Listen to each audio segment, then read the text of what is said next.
할렐루야, 안녕하세요. 콜로라도 스프링스에 있는 한미 감리교를 담임하고 있는 목사 김태준입니다. 오늘도 여러분과 함께 기쁨의 언덕을 통해 하나님의 말씀을 함께 나누게 됨을 감사하게 생각하며 오늘 저에게 주어진 본문 시편 61편 1절에서 8절까지의 말씀 봉독해 드리도록 하겠습니다. 하나님이여, 나의 부르짖음을 들으시며 내 기도에 유의하소서. 내 마음이 약해질 때에 땅끝에서부터 주께 부르짖으오리니 나보다 높은 바위에 나를 인도하소서. 주는 나의 피난처시요 원수를 피하는 견고한 망대이심이니이다.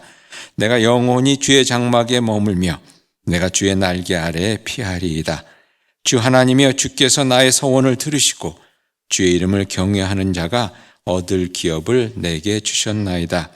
주께서 왕에게 장수하게 하사 그의 나이가 여러 대에 미치게 하시리이다. 그가 영원히 하나님 앞에서 거주하리니 인자와 진리를 예비하사 그를 보호하소서. 그리하시면 내가 주의 이름을 영원히 찬양하며 매일 나의 서원을 이행하리이다. 이 말씀은 하나님의 말씀입니다. 말씀을 주신 하나님께 감사드립니다. 오늘 본문에 보니 2절에 다윗이 내 마음이 약해질 때라는 표현을 씁니다. 우리들이 삶을 사는 동안 이렇게 마음이 연약해질 때가 있죠. 실망도 하고 또 낭망도 하고 또 그러는 가운데 마음이 또 믿음이 약해질 때가 있습니다. 그러면서 그 표현과 함께 그가 땅 끝에서 주님께 부르짖었다라고 이렇게 고백합니다.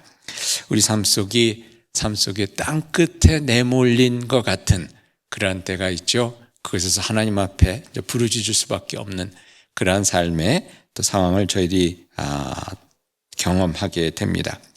다윗의 삶 속에 참 땅끝으로 내몰린 것 같은 그러한 때가 참 많이 있었던 것 같습니다. 저희가 다윗의 삶을 이렇게 생각할 때 보면 다윗이 골리앗을 무너뜨렸을 때, 그리고 하나님의 은혜 가운데 그 이스라엘 역사상 가장 강대한 나라로 만들었던 그런 다윗을 기억합니다.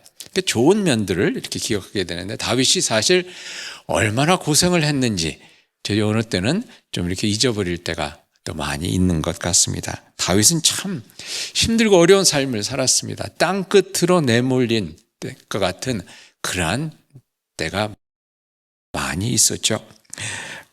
먼저 다윗이 사울을 피해서 블레셋 왕 아기스에게 피해갔던 때가 있습니다. 사무엘상 21장에 보면 그가 그 사울을 피해서 도망할 데가 없어서 블레셋 사람들에게 몸을 의지하지요. 그러면서 그때 그가 침을 질질 흘리면서 이렇게 미친 사람 흉내를 내면서 목숨을 부지했던 그런 때가 있었습니다. 어떻게 보면 골리앗을 무너뜨렸던 그 다윗이 걸렸던 그러한 상황이었지 않나 하는 생각을 해봅니다. 근데 그게 한 번이 아니었습니다. 또 사무엘상 27장에 보면 저가 두 번째로 그 아기스에게 몸을 의탁하는 그러한 내용이 나옵니다. 사울에게 하도 쫓기다 보니까 27장 1절에 보니까 이렇게 나와 있습니다. 다윗이 그 마음에 생각하기를 내가 후일에는 사울의 손에 붙잡히리니 블레셋 사람들의 땅으로 피하여 들어가는 것이 좋으리로다. 사울이 이스라엘 온 영토 내에서 다시 나를 찾다가 단념하리니 내가 그 손에서 벗어나리라 하고 얘기합니다. 이스라엘 땅에 있다가는 계속 사울이 자기를 찾아 죽이려고 할 것 같고, 그래서 다시금 그 블레셋 사람 영토로 가서 저희 몸을 의탁하게 됩니다. 블레셋 사람들뿐만 아니라 모압 왕에게 가서도 이렇게 피해 있었던 적이 있었는데요. 끝으로 내몰린 그러한 상황이 아니었나 하는 그런 생각을 해보게 됩니다. 그뿐만 아니라 다윗 왕의 삶 속에서 더 어려운 그런 때가 있었죠. 사울 왕에게만 쫓겨다닌 것이 아니라 자신의 아들 압살롬에게 쫓겨서 예루살렘 성을 벗어나 도망쳤던 그런 때도 있습니다. 그때를 이야기하면서 사무엘하 15장 30절에 이렇게 얘기합니다.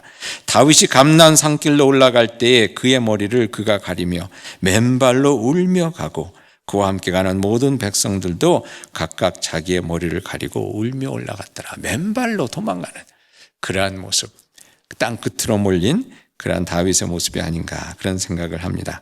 그렇게 어려운 힘든 일들을 많이 겪은 그의 삶이었지만 그가 그렇게 땅끝에서 내몰린 것 같은 그러한 삶의 현장에서 하나님께 부르짖는 가운데 오늘 제가 이렇게 고백합니다. 놀랍게 회복되고 반전되는 그런 역사가 저에게 있었고 결국 그가 고백하기를 저가 약해질 때 나보다 높은 바위에 주님께서 저를 인도하신다고 이렇게 고백합니다. 나보다 높은 바위에. 여러분 성경에서도 보면 이 땅끝까지 내몰린 그런 사람들이 많이 있었죠. 근데 그들을 하나님께서 놀라운 반전과 회복의 역사 가운데 저들보다 높은 바위에 세우시는 것을 저희들이 보게 됩니다. 아브라함이 그랬습니다. 자기 아들을 죽여야 하는 그런 상황까지 내몰렸을 때 여호와의 하나님을 만나게 되는 그런 은혜를 입게 되죠. 야곱이 그랬습니다. 야복 강가에서 저를 죽이러 오는 형과 맞닥뜨려야 하는 그러한 상황 속에서 그야말로 땅끝으로 내몰린 그러한 상황 속에서 저가 여호와 하나님의 얼굴을 보는 브니엘의 은혜를 입게 됩니다. 요셉이 또한 그랬습니다. 늘상 땅끝으로 내몰리는 것 같이 형들에게 팔리고 또 억울한 누명으로 감옥에 갇히고 그런 가운데 하나님께서 저를 그야말로 높은 바위 애굽의 총리가 되게끔 하시는 것을 저희들이 보았죠. 이스라엘 백성들도 홍해 앞에서 그야말로 땅끝에 내몰린 그러한 상황 속에서 홍해가 갈라지는 것을 보았습니다. 다니엘과 그의 친구들도 그러면 사자굴과 풀무불에 들어가는 그러한 땅끝으로 내몰린 상황 속에서 하나님께서 저들을 바벨론의 그 누구보다도 높이 들어 쓰시는 것을 저희들이 보게 됩니다. 그들 모두 높은 바위에 하나님께서 높은 바위로 건져내시고 그 바위에 세워주시는 것을 보면서 여러분 또한 저희들의 삶도 그런 것 같습니다. 저희들의 삶 가운데도 땅끝으로 내몰림을 당한 것 같은 우리의 삶, 그러한 상황 은혜가 있음을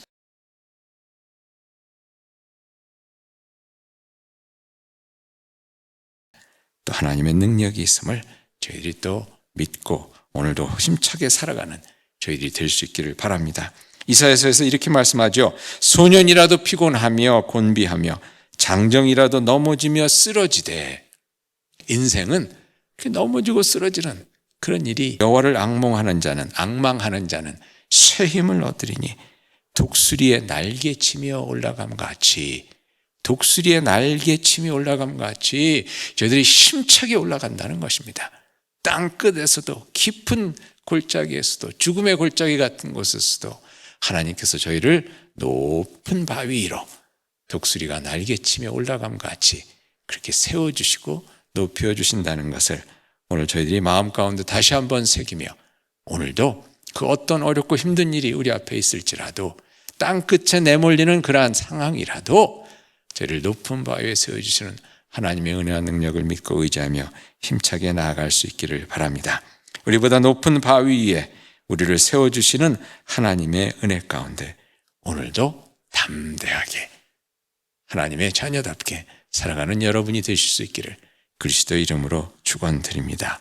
같이 기도하시겠습니다. 우리가 세상 끝으로 내몰릴지라도 그곳에서도 은혜의 날개로 저희를 지키고 보호하시며 더 높은 곳, 더 넓은 곳으로 인도해 주시는 주님의 그 은혜와 능력을 오늘도 세상에 드러내며 살아가는 신실한 주의 백성들 되기를 소망하오니 저희를 이끄시고 인도하시며 도와주시기를 예수님의 이름으로 기도하옵나이다. 아멘. 오늘도 주님은 여러분과 함께 하십니다. 파이팅! 힘차게 살아가시길 축원드립니다.